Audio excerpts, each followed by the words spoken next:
going to be a nice looking hollow vessel. Let's get started. Side grain, of course.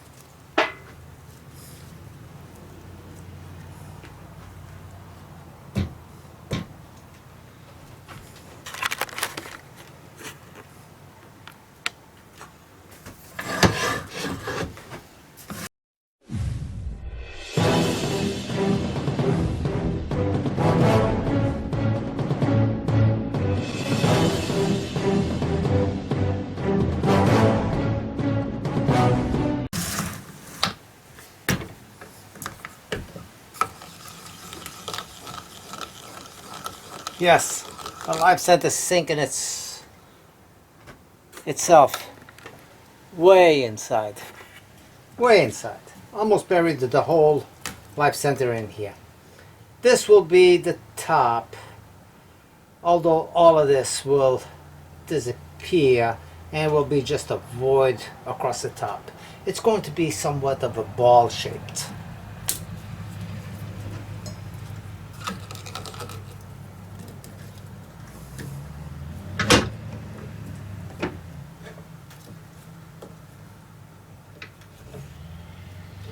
And I'm going to go with my 5/8 and I'm going to go from in here and start knocking this off and there.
Do not want to lose the bark.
It doesn't take much of that diamond dust to come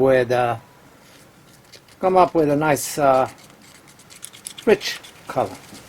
Not solid, it will be translucent, but it gives you enough at least to differentiate it from being clear or anything of that sort. Now I got this set up over here. Since I didn't mix that much and I don't want to use it all up where it will be lost, I will put this on a slight angle to make sure that I get the outside edge filled, which is really all I need to be filled up.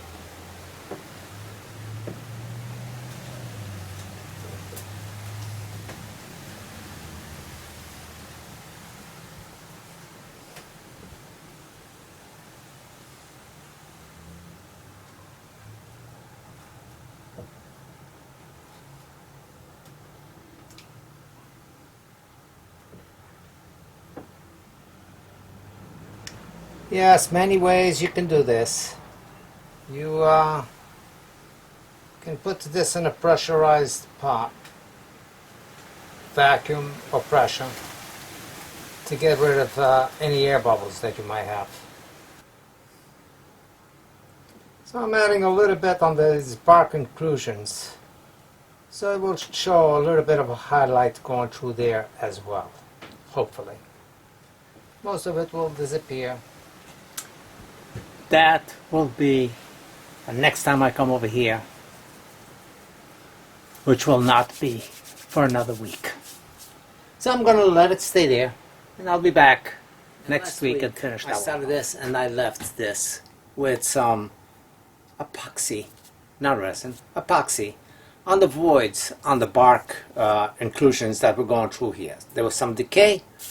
I wrapped this up with tape and I filled it up as well as I could, and it still will leave a little bit of areas that will be voided and not finished up, and that's what we're going to finish up today.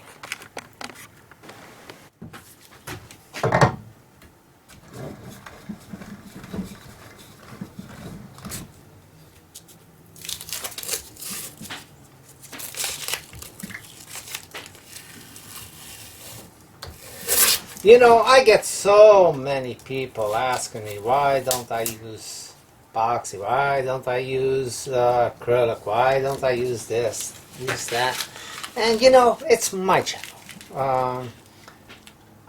And one of the things about me is I love real wood. I like seeing what I'm left behind from real wood rather than fillers. I might not have the best tools to work with it. No pressure chamber, no vacuum thing, so I work with what I got. And you know, I know some of you will say, oh, why didn't you do this or why didn't you do that? And that's just it. I don't do it if I don't have it, and I'm not going to go out and buy it just to do it, especially when it's something that I'm not going to use all the time. For that, I have a couple of things hanging around already in the shop that practically get no use. You know, like the texturing tool. Yeah, it's nice. And I'm glad I have it, but it's not something that I need all the time. So, anyway, I'm going to chew this up. It's been over here for about a week. Chew this up, see what I got, see how much I'm going to take off, hollow it out, and it's going to be a nice looking piece. Speed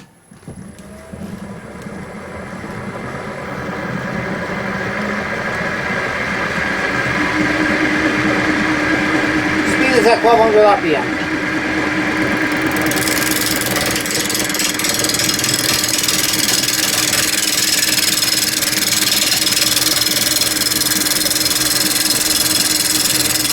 And right now I'm just screwing it back up. I'm not changing the shape of the piece. And it's not too bad actually. But really not trying to modify it, just trying to get it through.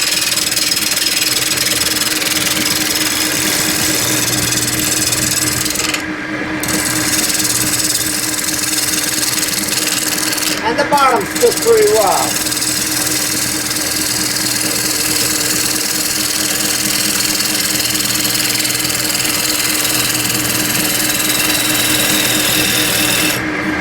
You know, don't be super brave and try to reach over areas that you're extending your tool out. And stop the lathe when you're moving your tool rest.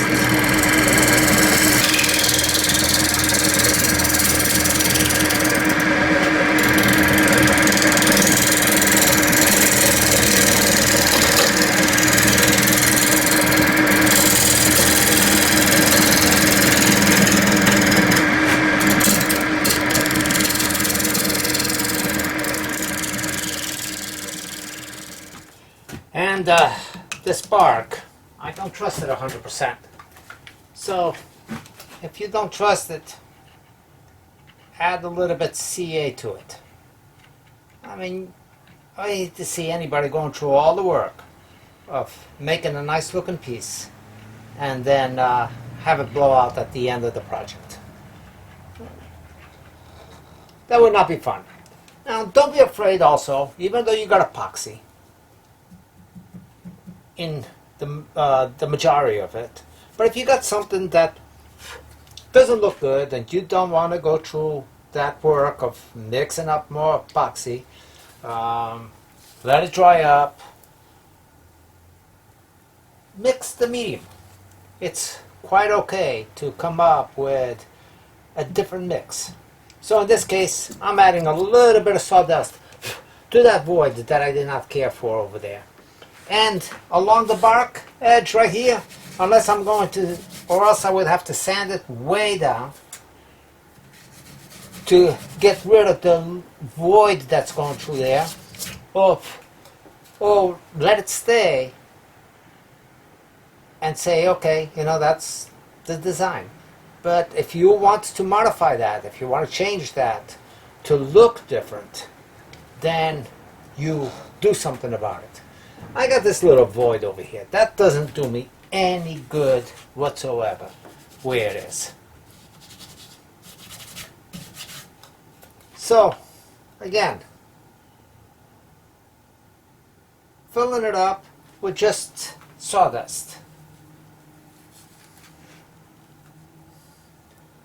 And the sawdust, if you're doing it with sawdust, heap it up a little bit higher than what you're going to end up with, because you'll take it away again when you scrape, or when you sand, or when you doing the finishing, and you're not forcing yourself to cut way back inside to meet up with that. Unless, like I said, you want it to stay. And there's absolutely nothing wrong with wanting it to stay. So it's always a matter of preference and not necessarily a matter of what's right or what's wrong. Now I'm gonna let this dry up for just a minute. I don't want to be sprayed with this CA glue. You know, be careful when you're working with that stuff. You know, and by all means, do not get it on your face, your eyes, or anything of that sort. It will be nasty.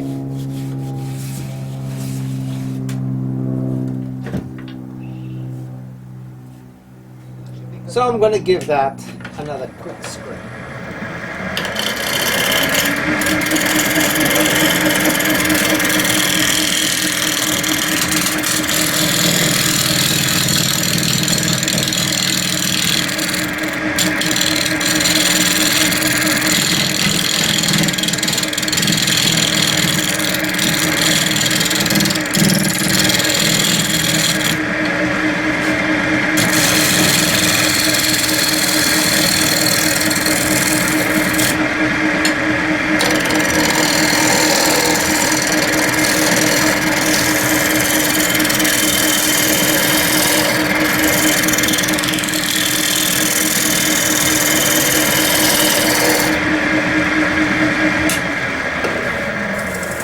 Now this piece is much, much smaller than generally what I work with. Generally when I'm making pieces, I'm coming up with something that's 8, 10, inches or so, and this piece is no more than 5 inches in diameter. So it doesn't always have to be big to make it look nice.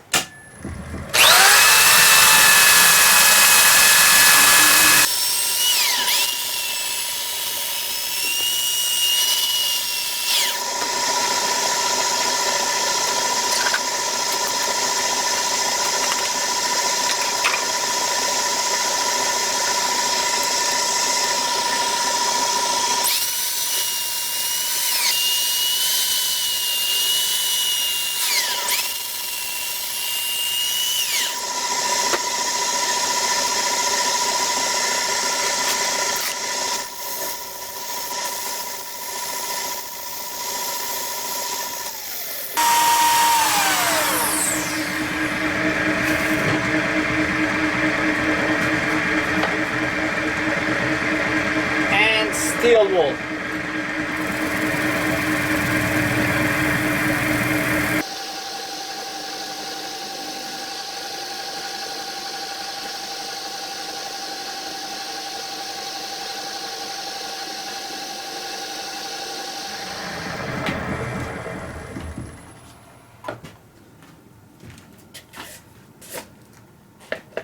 Time to go in there with some Yorkshire grit. So you saw I sent it to 320. Some fine steel wool, which is equivalent maybe to 1,000 grit. So which really doesn't cut anything, but it buffs it up. So I'm not trying to get rid of lines with steel wool or tool marks or anything of that sort. All I'm trying to do is get somewhat of a burnish on the wood with it, basically. And then the rest, I leave it up to the Yorkshire grit. Now, another YouTuber contacted me recently, telling me that because of the costs associated with Yorkshire grit, that he decided to make his own stuff and offer it at a good price, and he wanted me to get it for free to kind of promote. But you know, in all fairness, I will say that I am lucky due to my channel and the popularity.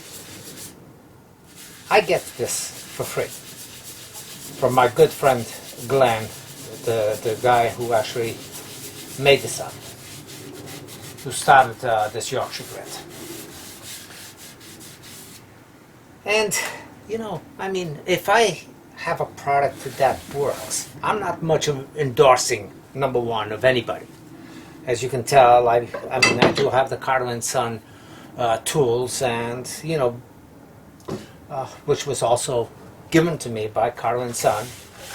So once in a while I'll mention that I use Carter & Son. That is the best of the tools that I have. Meaning it's a high dollar item.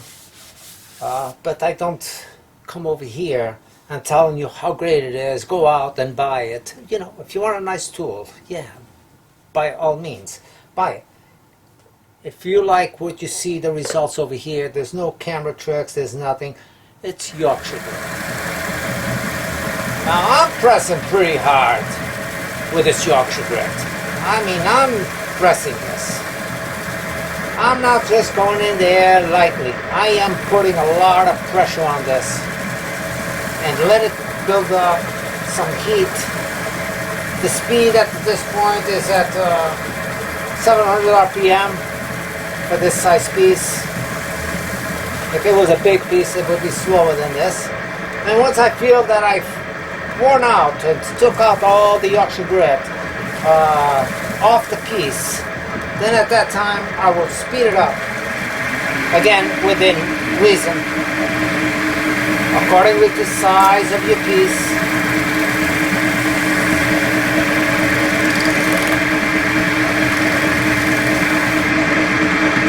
And that's it. I don't come back generally. Once in a while I'll maybe apply a second coat of this, but it's not like a coat that you leave on. It's You're only getting rid of sandpaper marks on this.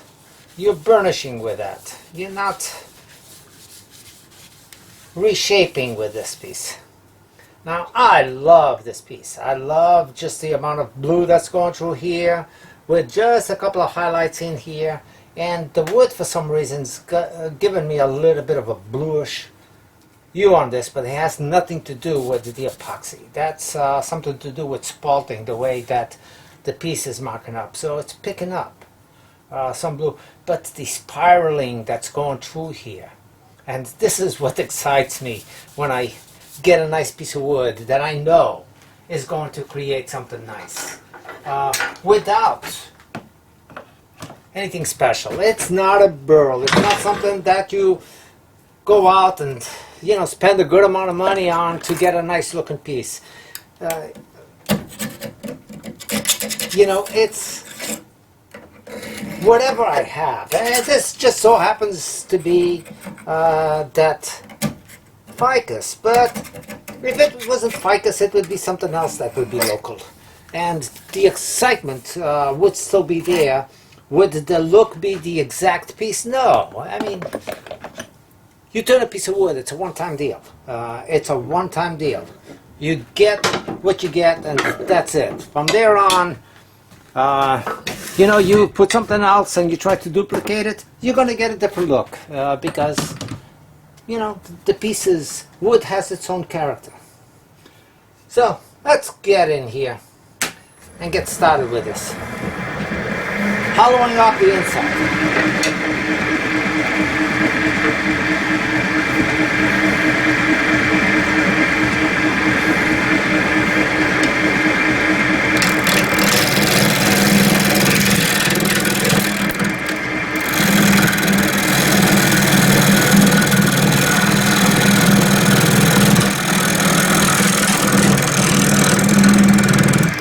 And with this, you go as thin as you want or as thick as you want. There's no rule.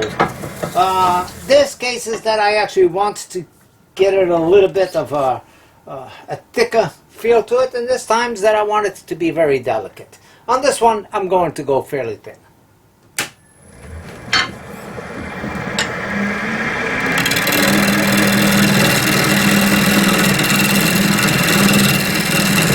Now I'm going in there with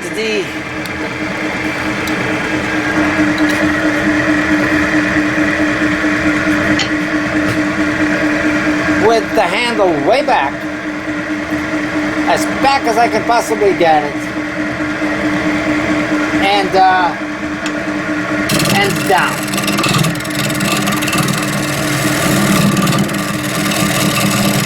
Once I pass up that outside edge, then it doesn't really matter. I can sneak it in there, go towards the middle, and actually drill it if I want.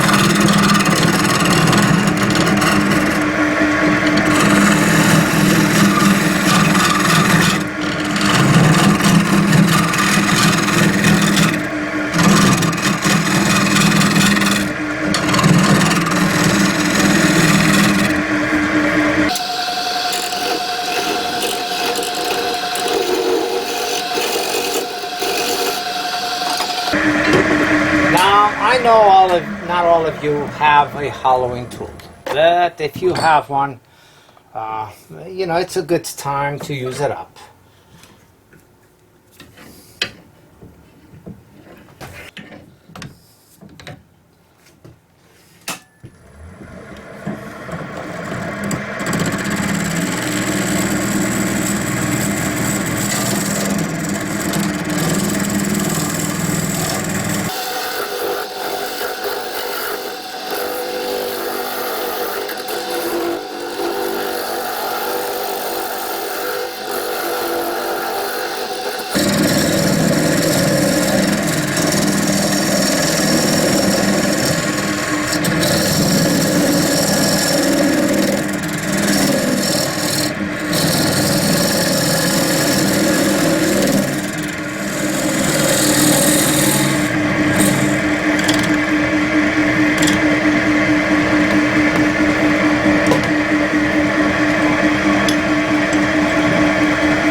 very thin, all the way down.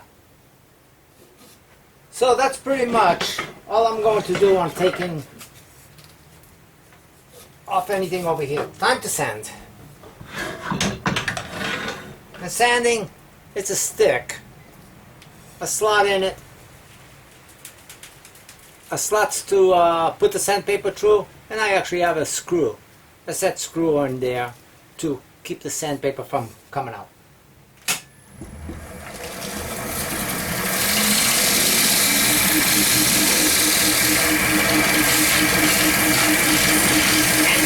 I can roll it in there. It doesn't have to be a specific way. It can be in front or the back.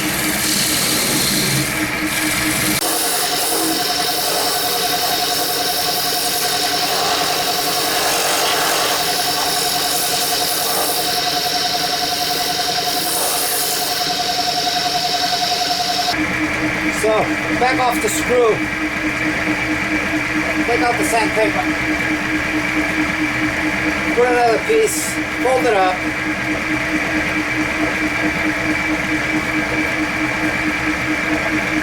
Put it through the fold on the inside.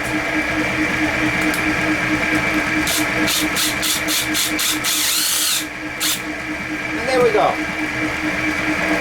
Ready to go. This is 120.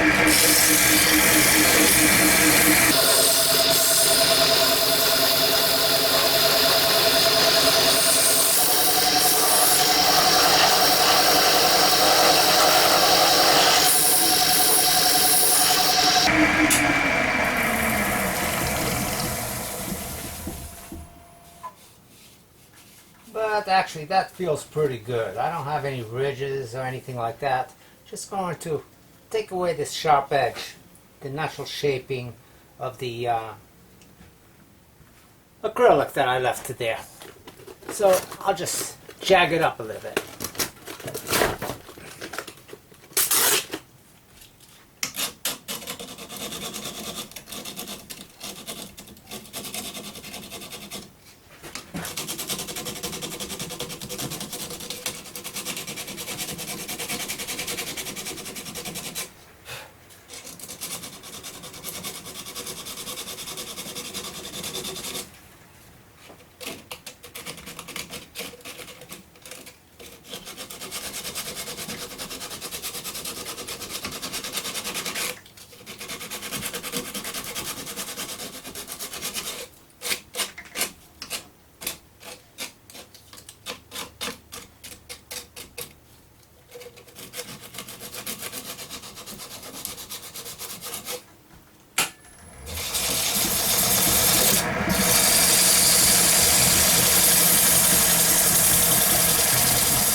It's a pretty piece.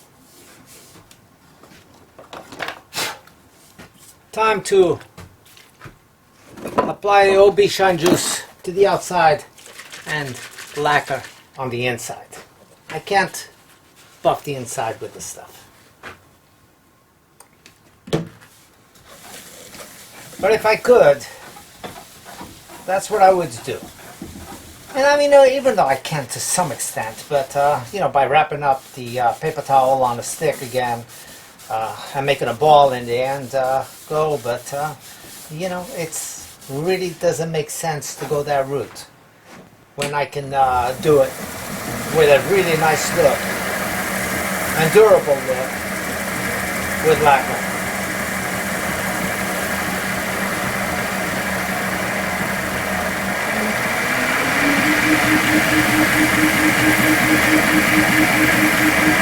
When I'm doing this, I try not to cut the video or fast forward so you can see real time. That's generally how long it takes for me to get the finish for this stuff. It's the way you see it. I don't cut, don't make returns, overlaps, hit some surprise stuff with the camera off. It's this, I apply a couple of coats, I'm looking for the reflection that I'm seeing through here, and when I feel happy with the reflection, then generally I'm happy with the results. Now I know that I can get in here and get just this outside edge a little bit.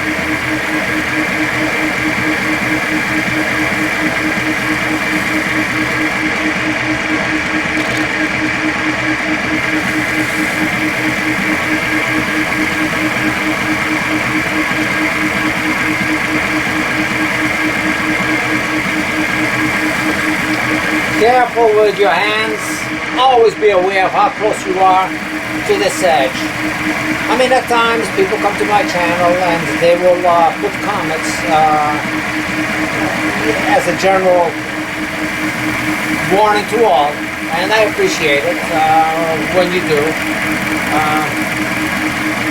Because not always am I preaching safety, and that safety should never be taken for granted. So I apologize if I'm not emphasizing enough on those issues. But like that, don't stick your hands in there. I mean, it's a spinning piece of wood. If it catches you, it's going to do some damage. You know, it's odd because,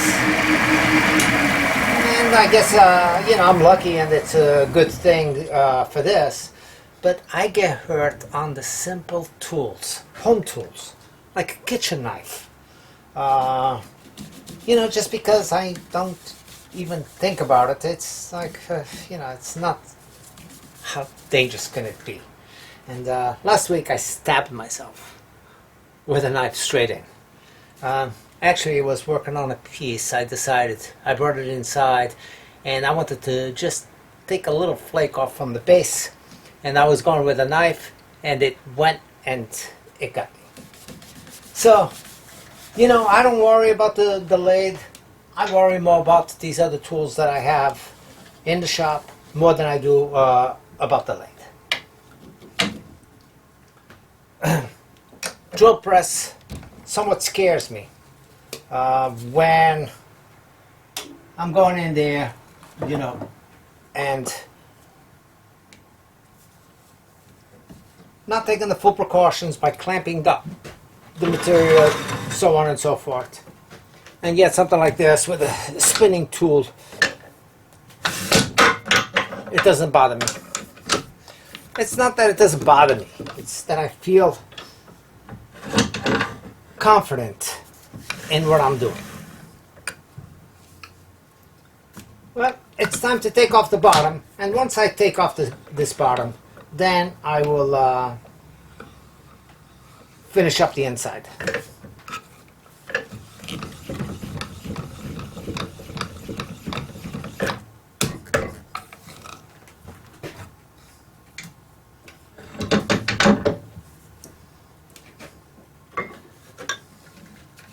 And you can do it with almost any tool, but I prefer something that's a little small, like a 3/8 bull gouge or whatever. Go in there towards the middle and then finish it off. I actually like using my parting, my skew right at the very bottom, and you'll see that.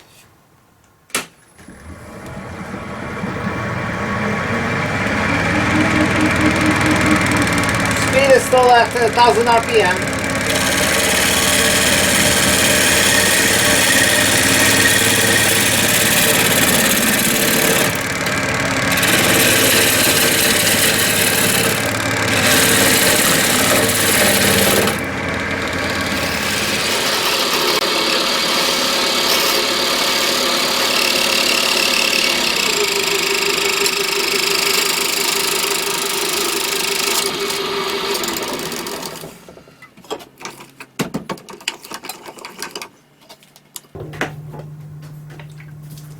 So I'm going to use some clear lacquer inside, and the way I keep this set up is I keep a brush inside the can at all times.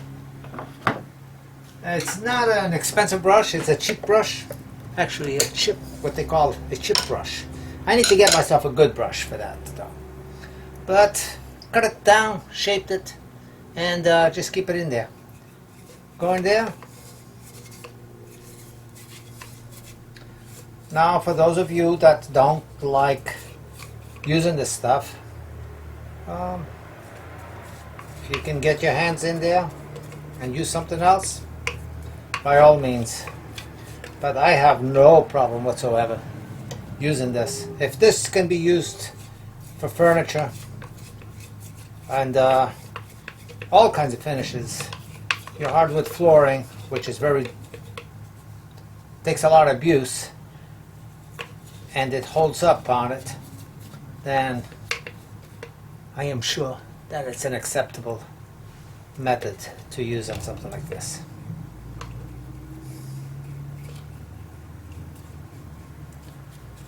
And I will get the edge, the bark edge, that did not have any type of a buff on it.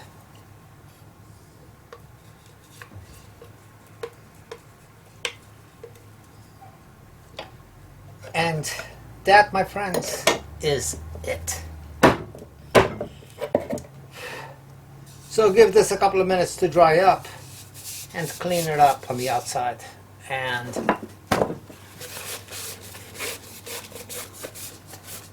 it's a beautiful, beautiful piece. But you be the judge.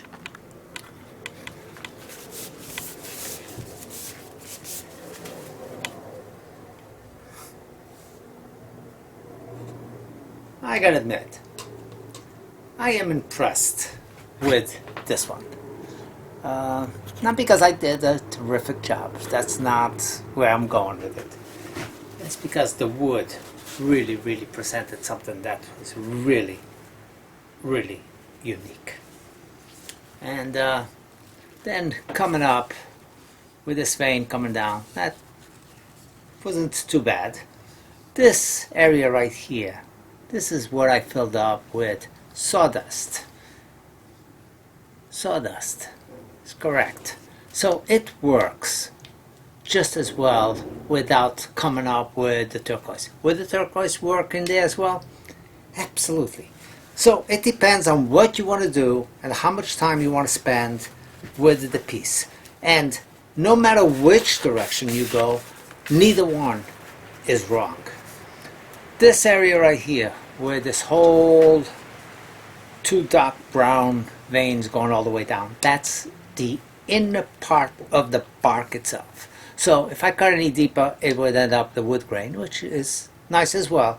But this and this dark border adds a great deal to the piece. So when you're turning, try to figure out where you're not going to overcut and end up with just the heart of the wood, which is all one color, or all the sap of the wood.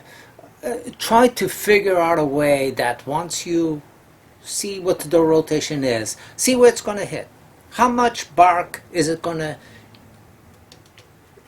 save you, if it can. But even if it's not the bark, because the bark might have fallen off or something like that, but you have those ribs that were the indents where the bark was attached to, and that stays on the outside, that will give you kind of the same effect. It's a very outer skin of the sapwood. So it doesn't matter. And you say, well, Al, you got such a nice piece because it is a piece of ficus, and I don't have ficus. You know, I don't think that would be a fair thing to say, because I'm not using burls either. I am not buying exotic pieces of wood. Yeah, this one happens to come from my own yard, but if it wasn't ficus, it would be something else. It doesn't matter. You know, if you've been coming to my channel, you know that it's not like, oh, Al turns all the nice ficus. I turn whatever comes to me. This happens to be ficus because I just cut it down or trimmed it down, a huge ficus that was overgrown in my yard. And most of you, if you look up ficus for turning, would toss it away and burn it in a fire pit, because it's not a hardwood. It's not a it's like, oh my God, only if I could get my hands on it. You are not going to see anything related to ficus other than, you know, it's a bush tree that grows out of control, and they might tell you some benefits to it or not. But the point is, if you look at crafts or hobbies or anything done with it, or for hardwoods, nothing. The banyan tree is, again, which is in the same family as this, and that's why I like this tree, because they're related. The banyan tree is a tree that grows huge, and it's a sacred tree in some countries. I don't know, I'm not going to tell you what countries, but if you look up banyan tree, you're going to see a lot of history. So, but again, it's not a tree that has beneficial use. Its beneficial use is for medicine, and the fact that it's considered to be a sacred tree of some sort in some countries. So, but not to use for furniture or anything like that. And yet, what you get out of the banyan, this one is not, it's not very pronounced, because I get excited about these little zebra striping that you see going through here, yet I don't see much of it on this particular piece. But it has enough interest going through that I don't care what's inside of it.